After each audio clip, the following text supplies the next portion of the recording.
Hey guys, Blameitonjorge here, and this is the Lost Films Iceberg. By now, you probably know what an iceberg is, so let's get into it. London After Midnight.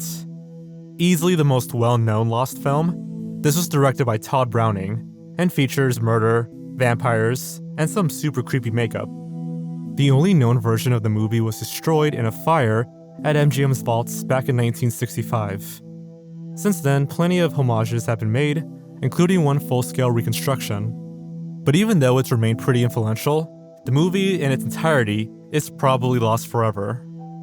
JoJo's Bizarre Adventure Phantom Blood.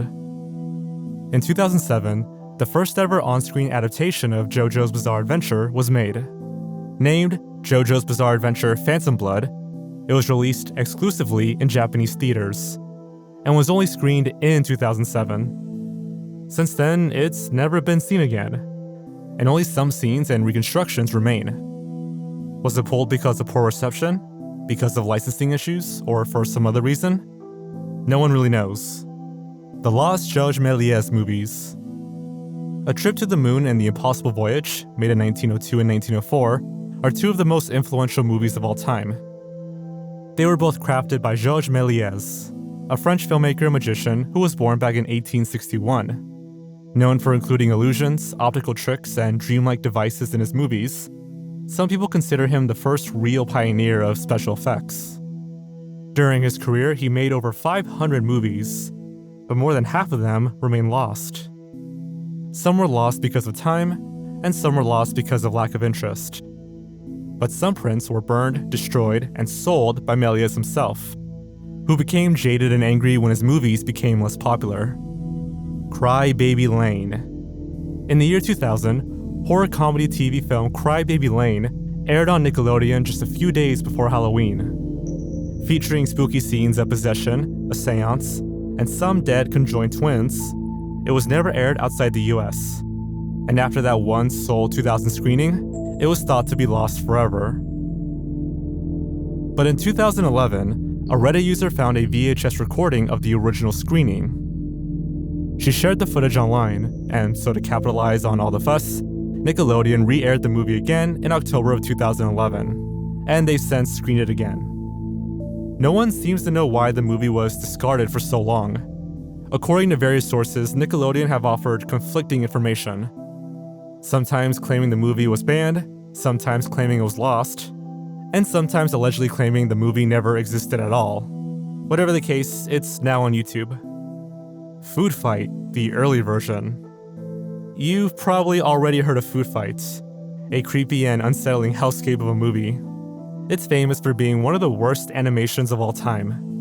It had a budget of around $55 million, but nabbed a lowly box office return of only $73,000. It was in development for a lengthy 10 years, mainly because the original files were apparently deleted and destroyed by the movie's creator, when production was around 60% complete.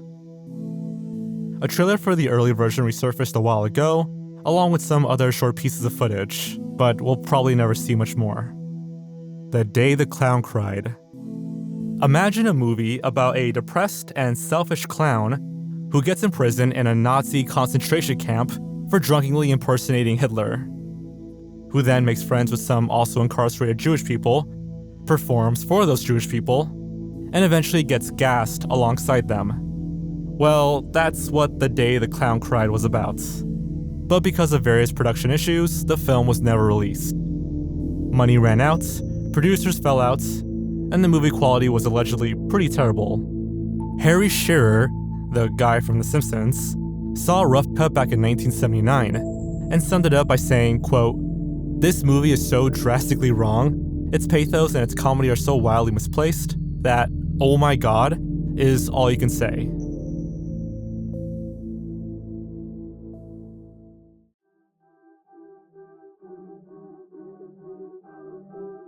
Golem, 1915. Another early horror movie.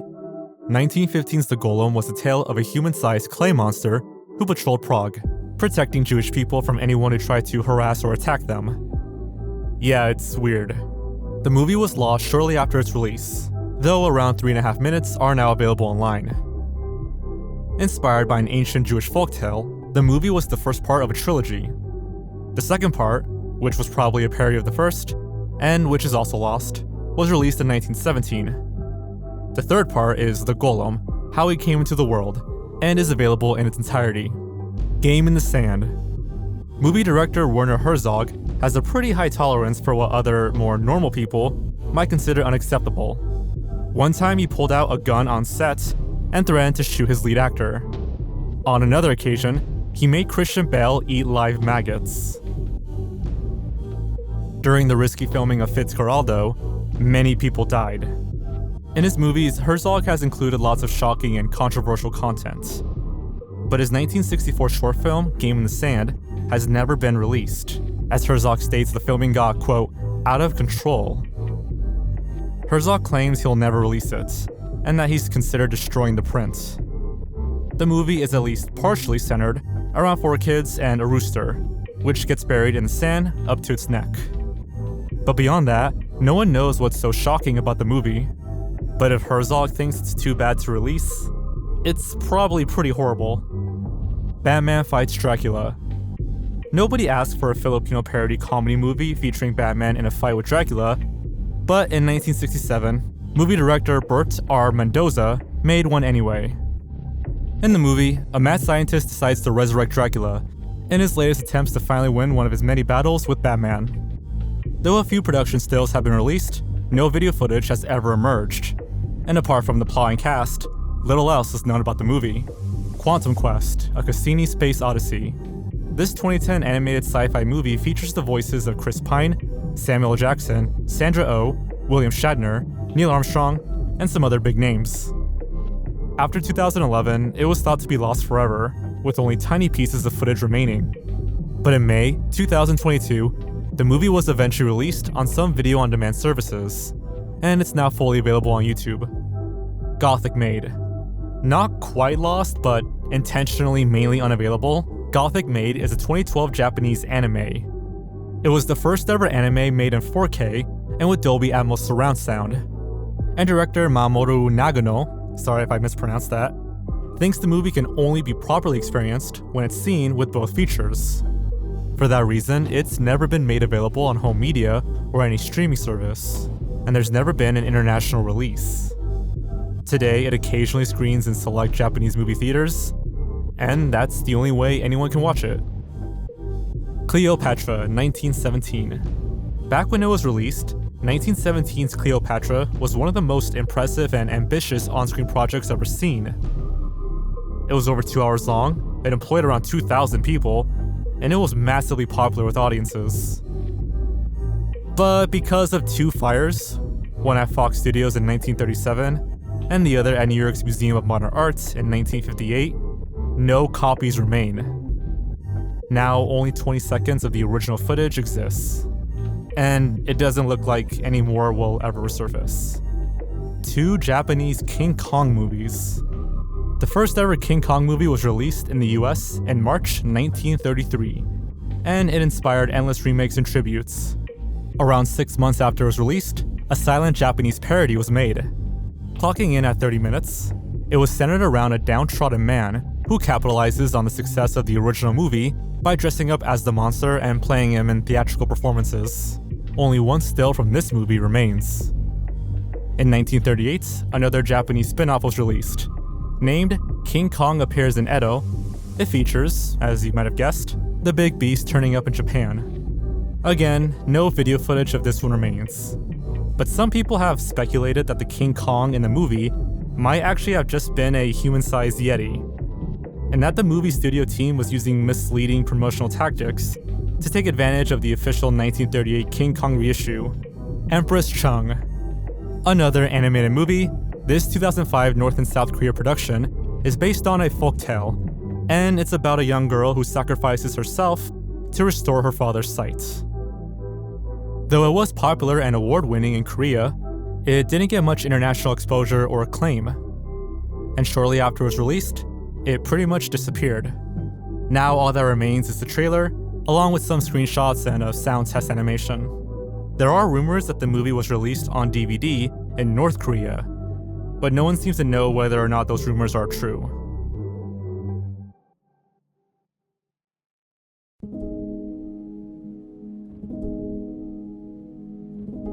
Penis, 1965. This unimaginably titled obscurity had a cult following for years, and searchers unsurprisingly assumed it was some sort of tacky porno. Every hunt for this film was fruitless, until, just a couple of years ago, a Reddit user contacted the Filmmakers Cooperative, the distributors of the film. They replied that the movie was available for $100 and added that no one had requested the film since back in 1999. As literally no one could have expected, the movie actually isn't a porno. It's more of a thoughtful art house flick, though it does have boobs, penises, naked people, and a whole load of homosexual subtext. Oh yeah, and there's a dead dog and some butchered crows. Spider-Man vs. Kraven the Hunter. Director and visual effects expert Bruce Cardoza worked on a load of famous superhero movies, including Thor and the Avengers. But in 1974, while he was studying at New York University, he directed a Spider-Man fan film. Based on a Stan Lee comic, the unofficial movie was endorsed and authorized by the main man himself, both before and after it was made. Many reports claim it was pretty sophisticated and pioneering, and the Marvel Comics team promoted the movie all throughout production. But for reasons that are super unclear, Cardozo didn't seem eager on a widespread release, and only screened the movie at a few comic book conventions. And right up until he died, he refused to send any digital files, maintaining he was only prepared to offer private screenings at his home. Now, only a few production stills remain. The Oregon Trail, 1936. By 1936, everybody's favorite cowboy John Wayne was already a pretty big name, and he starred in dozens of movies. In that same year, he was the lead actor in The Oregon Trail, a US Western, no surprise there, which clocked in at just under an hour. A pretty cliche tale of love, redemption, and revenge, the movie somehow disappeared right after its theatrical release. No one knows where the film is, how it suddenly vanished, or if it'll ever be discovered. In 2013, 40 production stills were found, but as of today, that's all that remains. Gola, 1966. Allegedly the only monster movie Bollywood ever made, this little-known oddity was released 12 years after the very first Godzilla film. And judging from the production stills, it seems like it was pretty similar to the OG it was blatantly ripping off. The soundtrack remains, along with a few production and promotional shots, but little else is known, and the movie's production company seemingly completed no other projects, either before or after. So it probably wasn't a commercial or financial success, and we'll probably never get to see it. Maya, La Primera Gran Historia. This 2005 animated feature, which translates into English as Maya the First Great Story, was set to be all about Mayan culture. It was going to be a full-length flick, and official trailers, teasers, and promotional pieces were released. But when directors Ricardo Anais and Bruno Brechir fell out in 2005, the project was canned. Much later, both Ricardo and Animax Productions, the production company, promoted a potential 2020 release on their social networks. But nothing ever came out. The project was never officially mentioned again, and no concrete rumors have arisen since then. The Fairy Log and Radio Plays. Released all the way back in 1908, this was the original screen adaptation of L. Frank Baum's The Wizard of Oz. Hugely innovative, it was the first ever movie with a score, and featured a groundbreaking combo of live action, colored slides, and voiceover narration. Every screening featured two types of performance: the on-screen stuff, and some accompanying off-screen on-stage stuff. The characters would switch between on-screen and off-screen performances to give the appearance of interactions between two different worlds. The production was massively popular, with plenty of sold-out screenings and critical acclaim, but it was way too pricey to produce, and even after doubling the ticket prices, venues couldn't make a profit. And so, after 2 months, it was cancelled.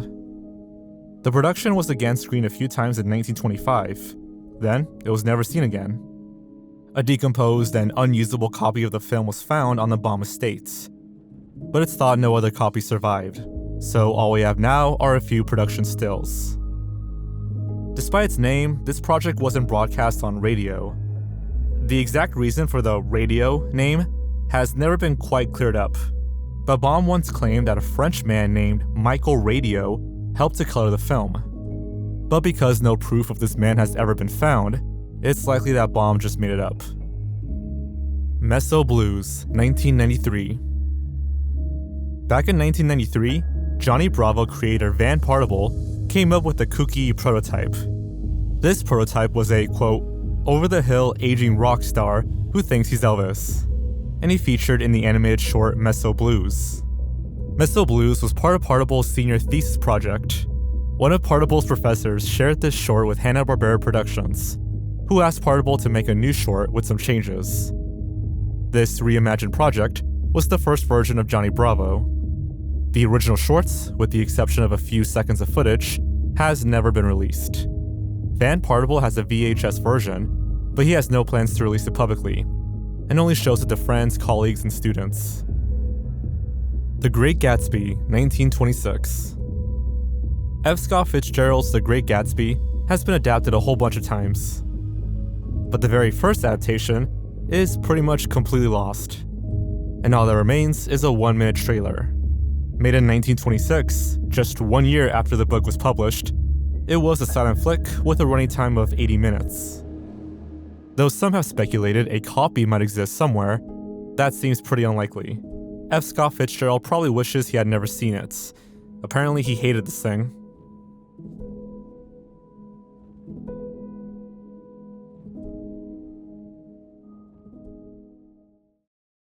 Citizen Kane colorized. One of the most influential movies of all time, 1941's Citizen Kane, as you probably know, was made in black and white. But a 1989 colorized version was nearly released. Back in 1983, CST Entertainment was formed, and their mission was to take black and white TV and movie productions and colorize them. One of its clients was TV big shot Ted Turner, who, in 1986, had secured the rights for the home distribution of Citizen Kane. In 1989, he announced his intention to release a colorized version, but there was a hefty backlash from the Wells estate, who knew Wells never wanted his movies to be altered. In 1985, 2 weeks before he died, Wells apparently told one of his filmmaking friends, quote, "Please do this for me. Don't let Ted Turner deface my movies with his crayons." And so Ted Turner changed his plans. Although the entire final reel of the movie was allegedly colorized, it was never officially released, and only 1 minute of footage now remains. Monster Safari, 2009. This never-released movie featured a bunch of big names from the animation game. It was due to be produced by American animation studio Screen Novelties, and was being crafted in collaboration with the Jim Henson Company. Originally conceived as part of a block of shorts, Monster Safari was then adapted into a full-length project. The plot featured a pair of idiotic cryptozoologists, a bunch of freshly discovered monsters, and a game hunter. All that's currently available from the project is the original shorts, and a small fragments of the feature-length version. The movie entry still exists on the official Screen Novelties website, but no one seems to know how much more was made, and if any completed version will ever be released. Our guess is probably not. A Study in Scarlet, 1914. Back in 1887, mega-famous writer Arthur Conan Doyle released A Study in Scarlet. The detective novel featured the first ever appearances of Sherlock Holmes and Dr. Watson, who I don't think I need to explain. The novel inspired two separate movie adaptations, which were both released in 1914 and are now both lost. The UK version, which was released just 1 day before the US version, is the most famous of the two. It's more famous because it was endorsed by Conan Doyle himself, and it was massively well received. James Braggington, who plays Sherlock Holmes in the movie, wasn't a professional actor, weirdly. He was instead chosen just because he looked like some of the famous illustrations of the character. All that survives of the British movie are 2 stills and 1 promotional photo. No photos or stills of the American version have ever been found.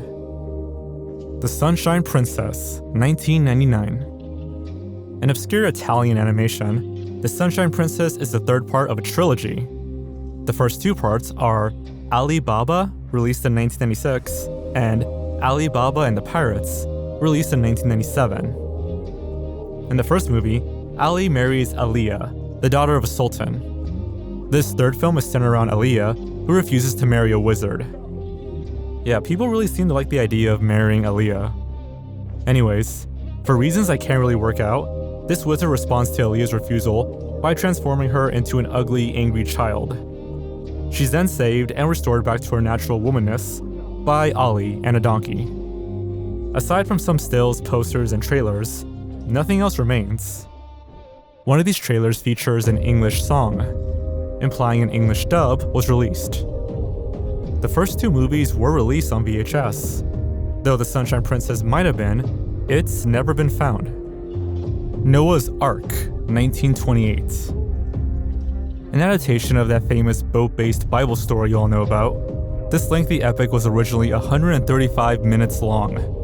The longer cut has never been seen since its premiere, and it was instead shortened into a 100-minute version. It was shortened for a bunch of different reasons, but the main one was related to the movie's flood scene. When that scene was shot, the production team used zero safety precautions, but they did use 600,000 gallons of water.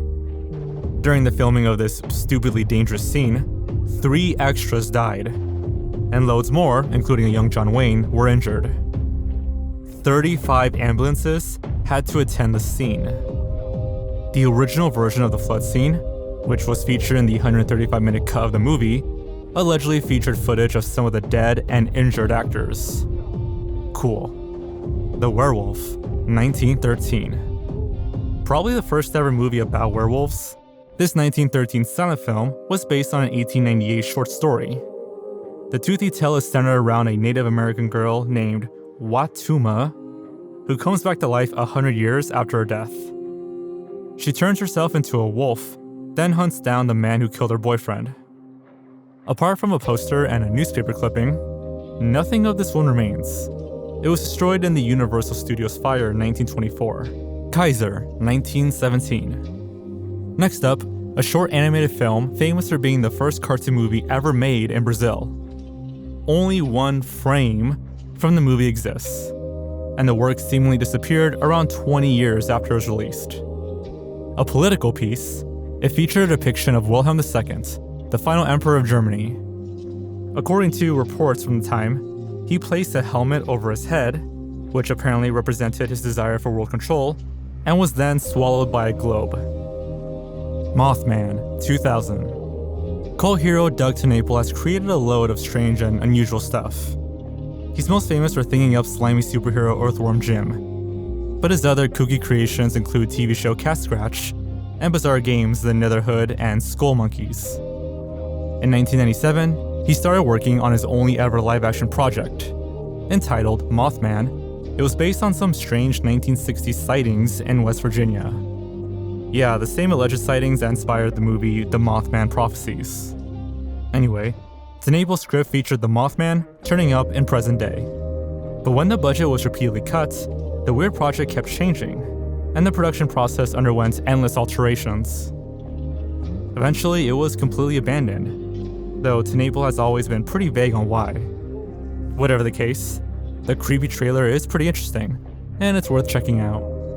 Batman Dracula. Weirdly, another lost mashup featuring both Batman and Dracula. This 1964 Andy Warhol project was created without the permission of DC Comics. It starred controversial American performance artist Jack Smith, who played both Batman and Dracula. Warhol didn't release the movie on any major scale, and only screened it at his art exhibitions. It was pretty much just an artsy and edgy art house film. As you'd expect from Warhol, it wasn't standard superhero stuff, and there wasn't really a plot. And it was silent, and black and white. When Warhol died, everyone thought the film was lost forever. But although it'll probably never be fully found, some sections of footage have been discovered. Other alleged segments exist online, but they're so unformed and underproduced, no one can really seem to decide whether or not they're real. Firelight, 1964. Steven Spielberg loves UFOs, and apparently he always has. Because back in 1964, way before he was famous, a 17-year-old Steven Spielberg wrote, produced, and directed this 135-minute alien-based epic. featuring abductions, disappearances, lights in the sky, and ambitious plans for a human zoo. Spielberg reckons this early movie inspired his Close Encounters of the Third Kind, which he released 13 years later in 1977. He also composed the score with the help of his clarinet and his mother, and got a high school band to record it. He made the entire movie on a budget of $500 and managed to recoup exactly $501 by screening it at his local theater. Less than 4 minutes of footage has been found. The rest was lost when Spielberg gave the reels to a production company, and after that company went bankrupt, they never returned the reels, and all these years later, they'll probably never be discovered. Girl Crazy, 1997. Known as the father of Mormon cinema, Richard Dutcher is most famous for his religious flicks, centered around heroes, icons, and missionaries. He's no longer a follower, and since he stopped being all Mormon-y, he's made some non-religious movies. But even before then, he was making non-religious stuff, and that includes his first major venture into movie making, 1997's Girl Crazy.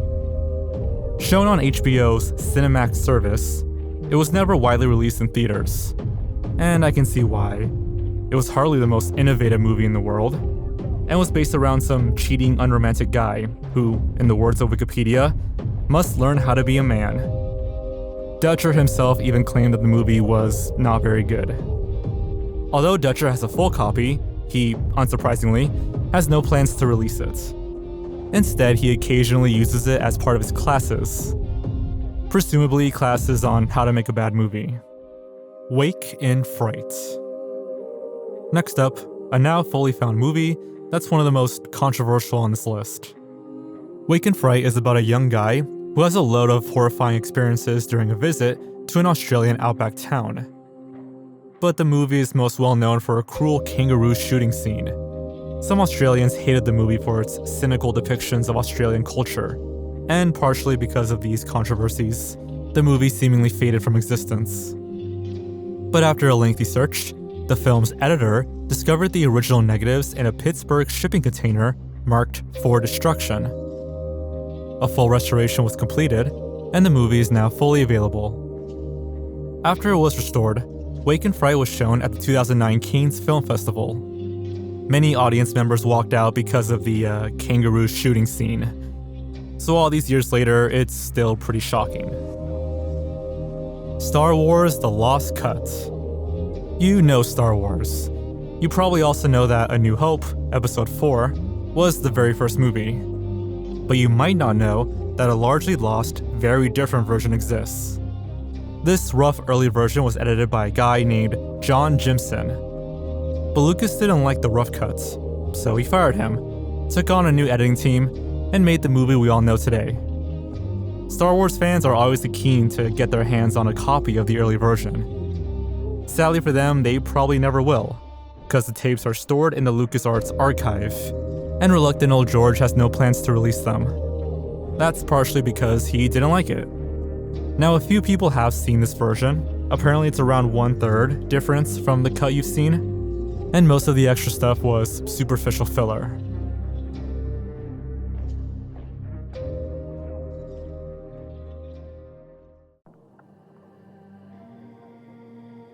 Fall of a Nation, 1916. 1915's The Birth of a Nation was, let's just say, very, very controversial. Once called, quote, the most reprehensible racist film in Hollywood history, it included terrible depictions of African Americans, a whole load of blackface, and a positive slant on the Ku Klux Klan. The movie was based upon the 1905 novel, The Klansman, which was equally horrendous. A year after The Birth of the Nation was released, the Klansman writer, Thomas Dixon Jr., attempted to capitalize on its success by doubling down on his terrible opinions. Adapted from another one of his novels, he released a movie of his own.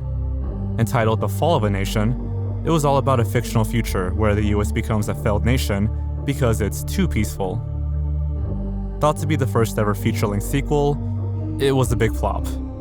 The soundtrack survived, but none of the footage did, only a few stills remain, and that's probably for the best.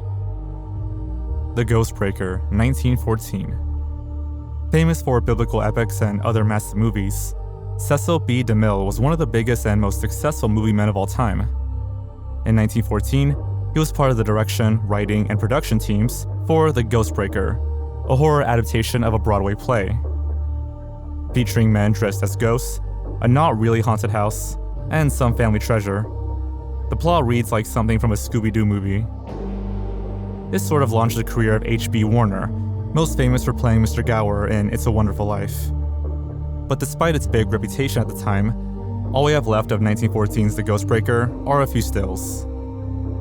Weirdly, a 1922 adaptation of the same stage play, this time completely unrelated to Cecil B. DeMille, is also lost. Wicked City, Sam, 1998. Next up, a now found film known by two names. Though Wicked City was the movie's official title, or at least it seems that way according to some sources, some people still know the flick by its working title of Sam. You can use whichever one you want. This one in reality is nothing special, but it developed a bit of a cult status between 1998 and 2021 when it was finally unearthed. It was iconic mainly because of its commitment to a grubby aesthetic and edgy content. Based on the fictional tale of a small-town girl who winds up homeless and hopeless in New York City, it featured a bunch of non-professional actors, and the lead star never appeared in any other movie, either before or since. This one's now pretty dated, as it's not as shocking as it might have been back when it was first released, but if you want to check it out, it's available in full on YouTube. Together for Days, 1972. Alright, pop quiz time. What was Samuel L. Jackson's first ever on-screen appearance? Was it Goodfellas? True Romance? Jurassic Park? Nope. Back in 1972, a mid-20s Samuel L. Jackson featured in this mainly forgotten independent blaxploitation movie. Shot in Atlanta, it was centered around a black man, a white woman, their romantic relationship, and the controversy it caused. Apparently involving a super shocking ending, very little memory of the movie seems to exist. Jackson himself, who didn't play the lead role, hasn't said much about the film. But he's claimed, or maybe joked, to be glad that no one could track it down. Now a couple of stills and ads exist, but nothing else. And because it was so under the radar, it'll probably never show up. Knights of the Werewolf, 1968. Another lost werewolf movie. But unlike the one I brought you earlier, we don't even know if this one ever actually existed. Paul Naschy is the most famous Spanish horror actor of all time, and until he died in 2009, he maintained that he once wrote and starred in a 1968 movie entitled Knights of the Werewolf, which actually had other names, but let's not worry about all that. According to Paul Naschy, the movie was lost forever because of some complications at the film processing lab, so even he didn't get to watch it. He claims the movie was directed by a guy named René Golvar, who, Naschy says, was killed in a car accident. Also according to Naschy, the film featured two actors named Peter Beaumont and Monica Brainville. But here's the thing. There's no record of any of these three people ever existing. And it seems like literally no one else in the world has any memory of this movie. So did Naschy make this movie up to boost his resume? It's possible, since its alleged release occurred early in his career. Or did he somehow get mixed up between this movie and the 1970 La Furia del Hombre Lobo, since the two are pretty similar? Or was he just confused? Because he's long dead, we'll never know. Four Devils, 1928. F.W. Murnau was a hipster before hipsters even existed. Imagine if Wes Anderson had died in 1931, and you're imagining F.W. Murnau, probably. Famous for unique and game-changing movies like Nosferatu, Taboo, and Sunrise, The Song of Two Humans. This guy was one of cinema's first real revolutionaries. And 3 years before he died, he made Four Devils, featuring a weird plot about four orphans who all work together in a circus. He originally made a silent version of the movie, while another not fully silent version was made without Murnau's involvement. Neither version has been found, and seemingly no one knows why. Some people reckon Mary Duncan, one of the film stars, may have borrowed the movie from 20th Century Fox before accidentally losing it. Others think her modern-day family have a copy, but aren't sharing it. Whatever the case, we'll probably never know for sure. Beludopolis, 1931. Another maverick, another innovator, Argentinian cartoonist Guido Cristiani made the first well-known animated feature film in 1917. Named El Apostol, it was obviously massively influential, because we still get animated movies today, but more on that coming up soon. In 1931, he made Beludopolis, the first ever feature-length animated movie with sound. Because of technical limitations, the sound was actually recorded and played separately to the movie whenever it was screened. Like the rest of Cristiani's work, Beludopolis was a political satire and was based around the then Argentinian president Hipólito Yrigoyen, but because the president was later ousted, Cristiani had to keep making changes. He eventually got it finished, but fire destroyed the prints, so we'll never get to see this one. Only a few stills and posters remain. Remodeling Her Husband, 1920. It was rare for movies to be written and directed by women back in the 1920s. So because this film was written and directed by iconic actress Lillian Gish, it was unusual, innovative, and influential. It featured Gish's sister, Dorothy Gish, and Dorothy Gish's real-life husband, James Rennie.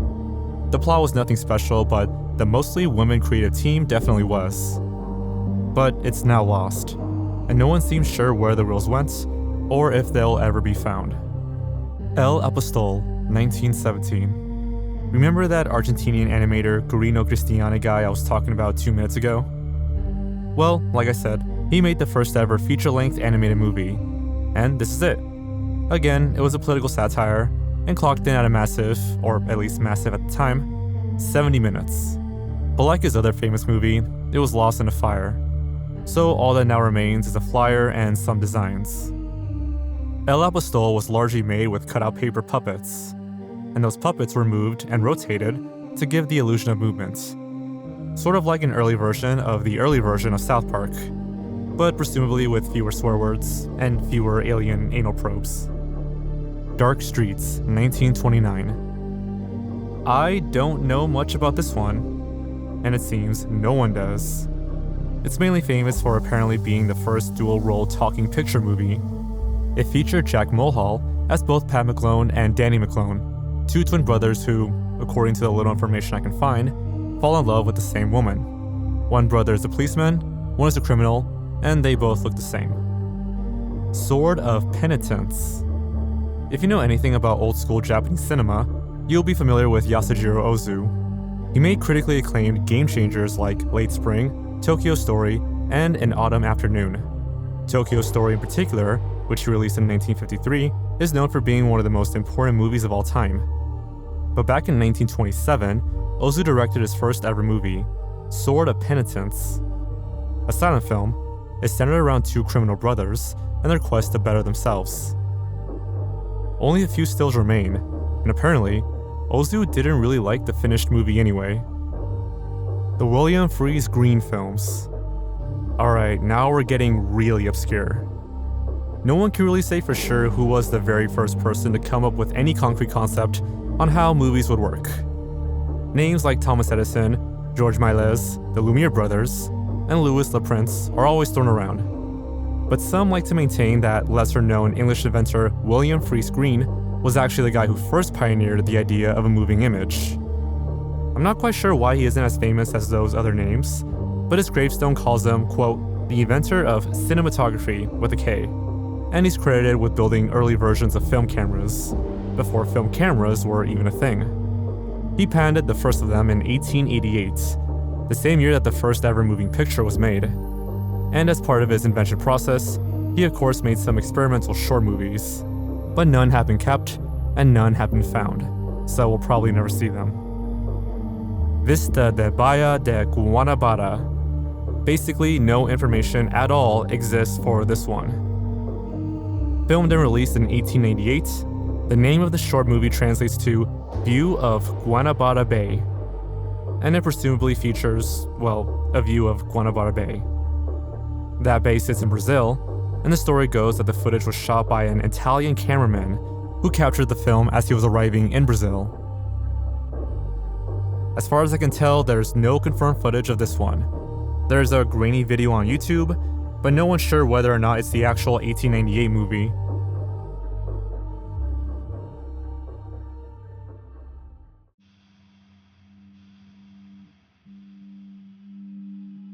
Him. Now that we're in tier 6, you can expect some weird shit. And to get things started, we have him, one of our strangest entries so far. What could be more controversial than a 1970s made feature film gay porno allegedly advertising as heralding a, quote, new era in pornography? That's right, a 1970s made feature film gay porno featuring Jesus as one of its characters. This one was centered around some super horny young guy who developed an erotic obsession with Christ himself. Between 1974 and 1976, him played at many theaters across the states, but no copy of the film itself has ever been found.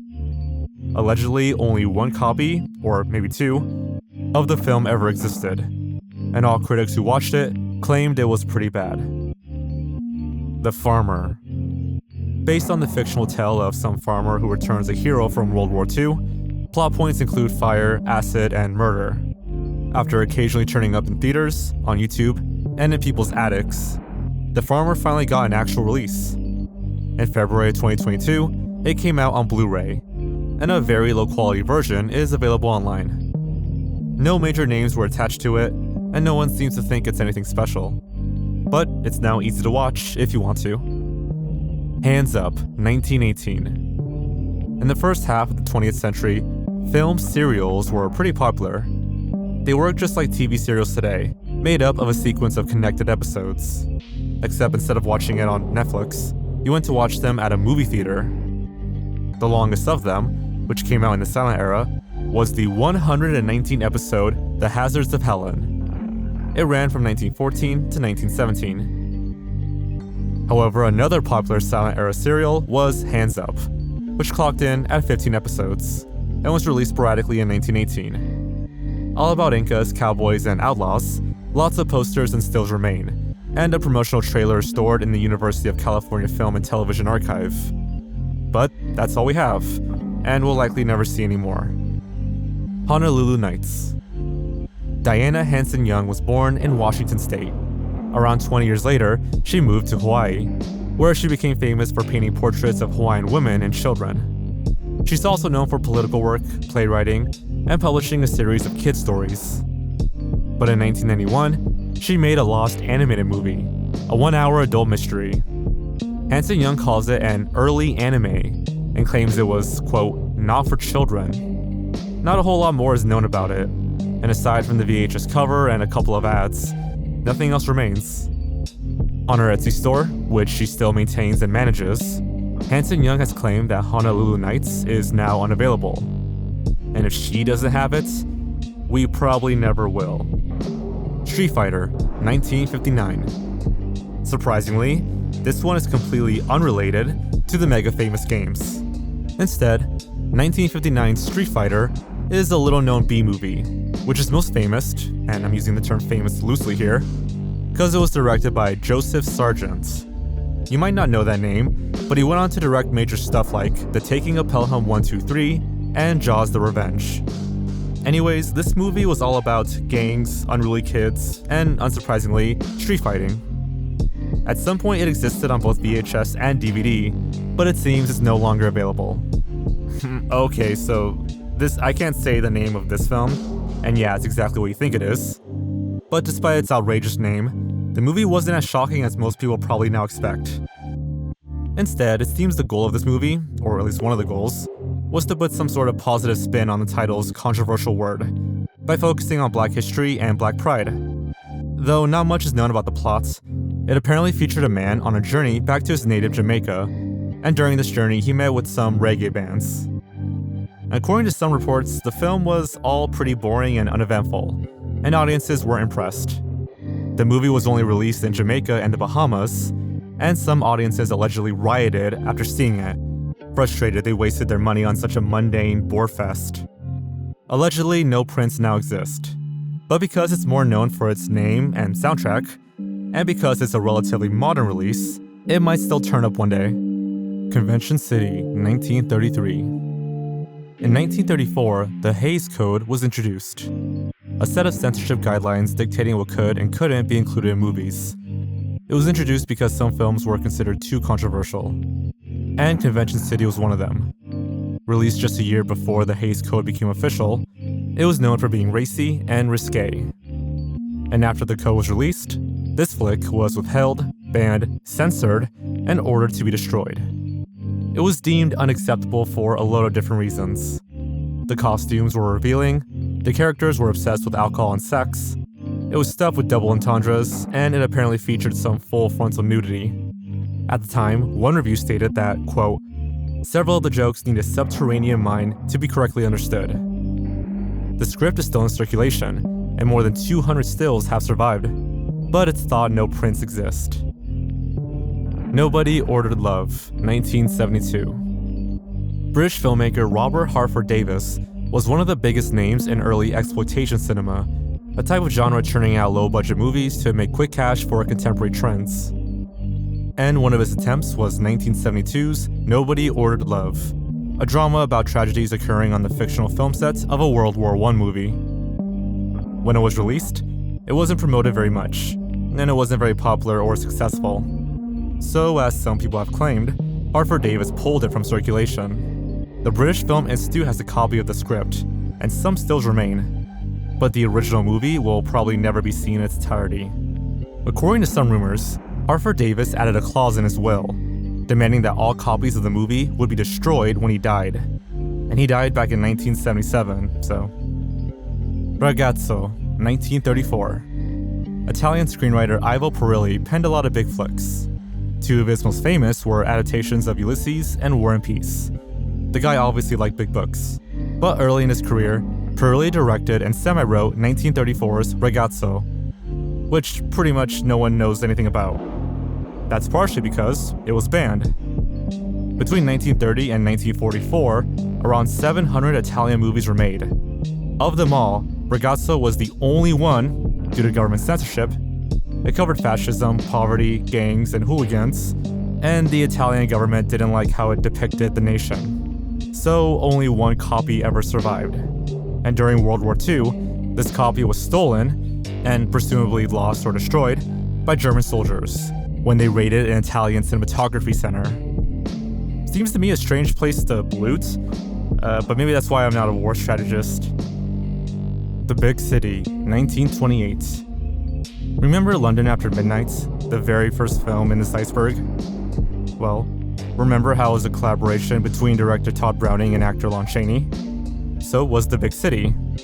And remember how the prints of London After Midnight were destroyed in the 1965 MGM Vault fire? Well, so were the prints of The Big City. Weird, huh? The plot featured gangsters, girlfriends, stolen jewelry, and a nightclub called Black Bottom. A few stills have survived, along with a trailer, but that trailer doesn't actually feature any footage from the movie. No one knows when the last screening of The Big City occurred. Some think it was during the 1920s, others think it might have been during the 1950s. Either way, there's basically no chance we'll ever see it. Swanza tests his wife. The earliest ever Hong Kong feature film, this 1913 silent movie was about some guy testing his wife by faking his own death. How will she react? Will she care? Will she not care? Will she immediately find a new husband? Truth is, we'll probably never know, because online sources give different accounts. It was never screened in Hong Kong, but Swanza Tests His Wife was shown in some parts of the USA, and so became the first Chinese movie to ever be screened abroad. It seems only one still from the movie remains, which might have actually been a promotional shot. So any hopes of seeing this movie are definitely optimistic. Soccer Mom Detective, 2008. Last up, in this tier, a contender for the worst name for a short film ever. If you're a 5-year-old Christian, or if you're the parent of a 5-year-old Christian, you might have heard of VeggieTales, a very long-running animation in which vegetables tell Bible stories. In 2008, one of the show's voice actors, Tim Hodge, entered 2 short films into a Nashville movie festival. One of them was Soccer Mom Detective, which featured a woman investigating the disappearance of a kidnapped cat. Not much else is known, and only a couple of stills remain. Oh, and in case you're curious, Tim Hodge's other movie was an animation named Time and Chance. It featured two cartoon flies discussing the meaning of life, while sitting on piles of poop.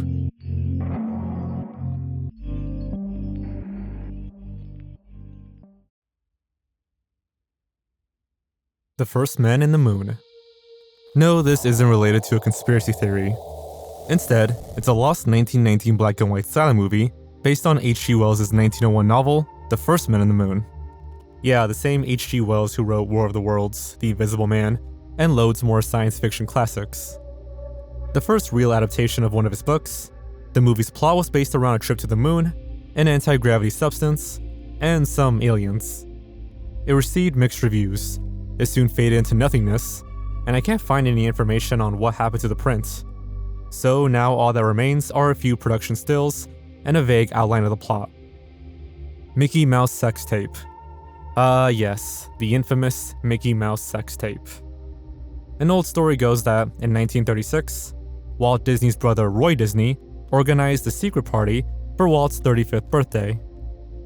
As part of the party, some animators made a cartoon of Mickey and Minnie Mouse having sex.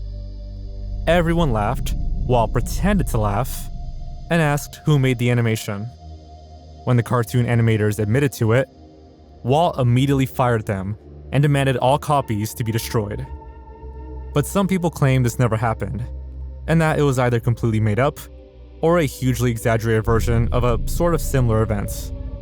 But one thing's for sure, whether this ever existed or not, it's probably gone for good. Stop, 1970. Because of its controversial X rating, this infidelity-fueled flick seemingly disappeared after a few screenings in some small theaters. But in December of 2022, it was unearthed when it was uploaded onto the Internet Archive by a user named Dynamite Films, and it's now fully available on a few different sites, including YouTube. The plot is mainly centered around swinging, sex, partner swapping, and marital unhappiness, with an added side order of suicide and murder. Now, it's not as shocking or outrageous as it was 50 years ago, but you can check it out if you really want to. Sorcerers, 1998. Judging by the small amount of footage I found on this one, it's probably a good thing it was never released.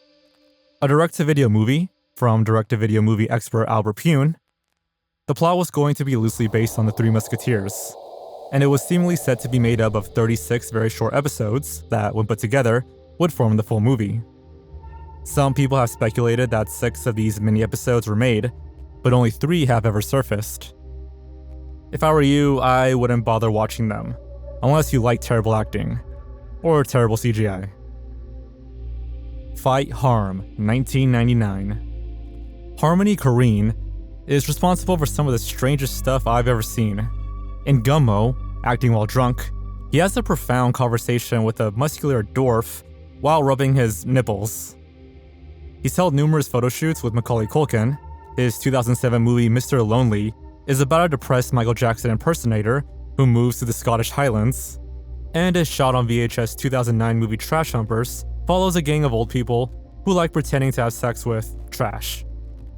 In a way, Korine is like some sort of weird internet troll, creating sometimes brilliant, sometimes terrible work that makes you wonder whether or not he's actually being serious.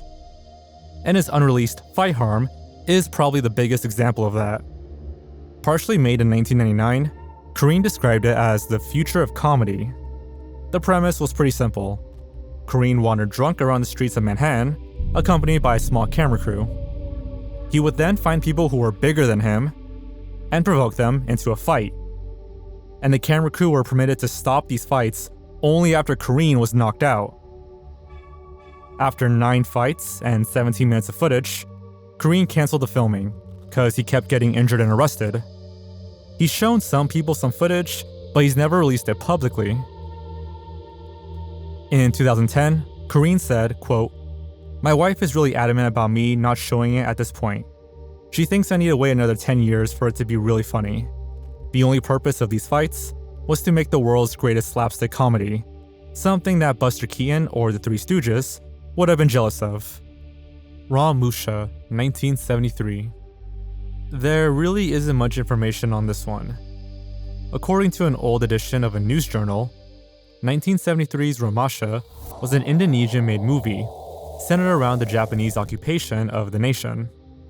This real-life occupation occurred between 1942 and 1945, and it seems the movie was a brutal and barbaric depiction of these actual events. The finalized movie was approved by the Indonesian Movie Board, and was then privately shown at an event attended by members of the Japanese embassy. The Japanese officials didn't like it, so it was pulled from distribution and never seen again. A Daughter of the Gods, 1916. Another Herbert Brennan production, another silent black and white lost movie. When it was released, A Daughter of the Gods was controversial for its nakedness. It included what's thought to be the first ever nude scene from a major star. In one section of the movie, actress and swimmer Annette Kellerman was naked under a waterfall, though most of her body was covered by her hair. All that remains are a few stills from that scene, a few stills from other scenes, and some promotional stuff. The footage was lost a long time ago, and no one really seems to know how. Dustin Diamond teaches chess. You know Dustin Diamond, the guy who played Screech in Saved by the Bell? Well, in this 4-hour instructional video, him and some other guy teach you how to play chess, while Dustin Diamond does a lot of terrible impressions, irritating gestures, and stupid voices. Aside from that, there's no real plot or anything, because it's a video about how to play chess. For 4 hours. I know I'm making this sound pretty bad, but the short pieces of footage I've watched are even worse. 1 minute was enough for me, so I'm not sure how anyone managed to endure the entire movie. Though this instructional video was thought to be lost forever, it was fully released again in 2022. It was released at, and I'm not joking here, DustinDiamondTeachesChess.com for $40. Some Reddit user took one for the team, bought it, watched it, and regretted doing so. Weirdly, that site is now down again, and so the movie in full, at least for now, is unavailable again. Sorry to disappoint you. Self-Portrait, 1969. If you're a Beatles fan, there are probably lots of lost and hidden obscurities you want to uncover. Carnival of Light, the Yellow Submarine movie remake, and so on. But you probably never wanted to watch a 42-minute movie of John Lennon's semi-erect penis. Well, that's a relief, because that very movie is now lost. Yoko Ono made some pretty wacky stuff, and this was among the wackiest of them all. Made up of nothing more than one long shot of Lennon's penis, the slowed-down movie was screened once at London's Institute of Contemporary Art, and then never seen again. Yoko had plans to screen the movie again, alongside recorded reactions to the footage, but she dropped the plans, so we'll probably never see this one.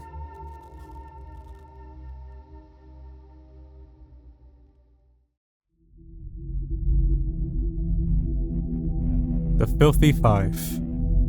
American filmmaker Andy Milligan is another cult name in the exploitation genre. From the mid-60s to the early 80s, he made almost 30 movies. And according to some sources, 1968's Lost, The Filthy Five was the most popular of them all, and one of Andy Warhol's favorite movies. Information about this one is pretty thin, and what I found might not even be true. But it seems this sex fest film featured plot points including prostitution, LSD, heroin, unhinged parties, and a failed boxing career.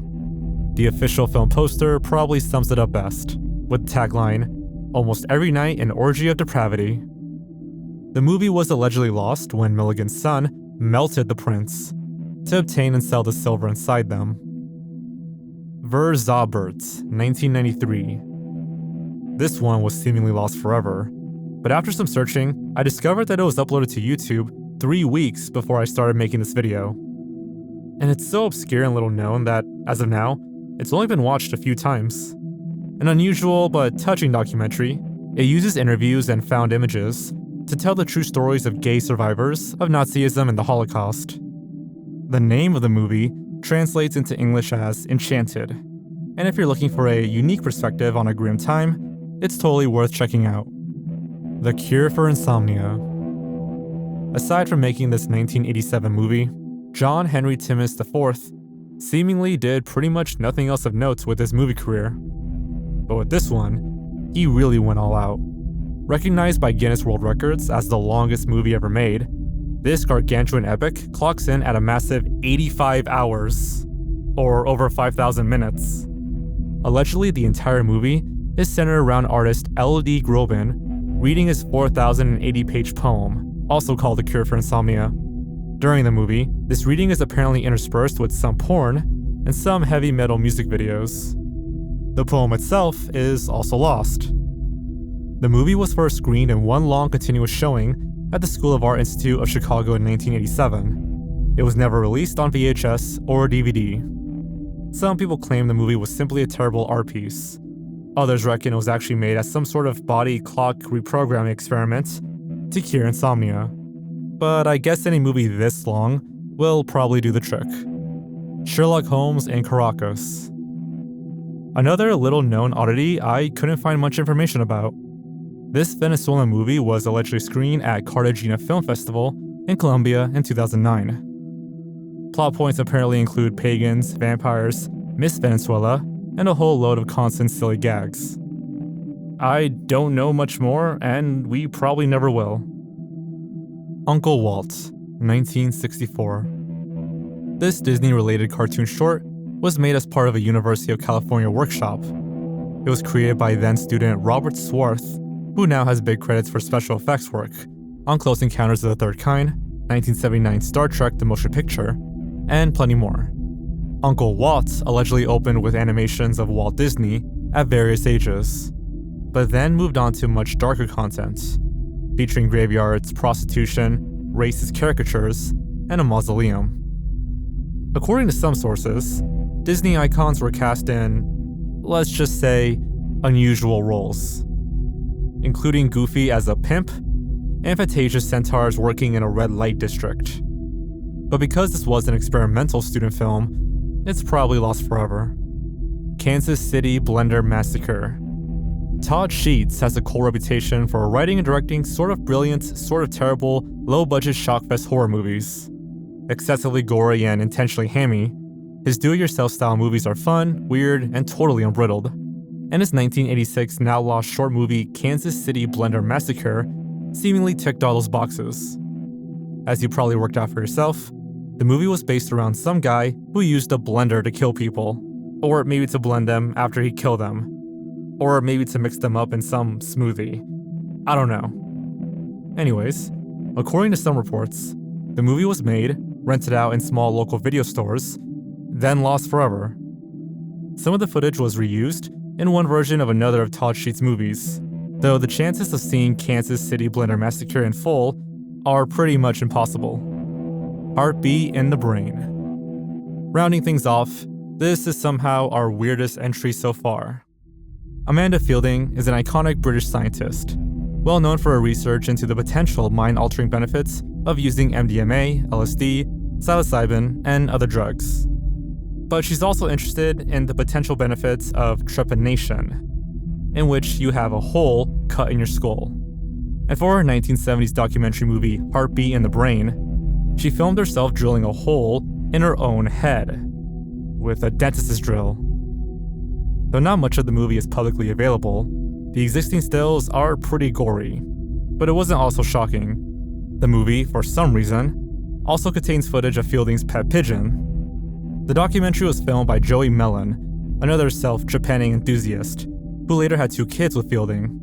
They named those kids Rock Basil Hugo Fielding Mellon and Cosmo Birdie Fielding Mellon, which sound exactly like the type of names you might give your kids if you had a literal hole in your skull.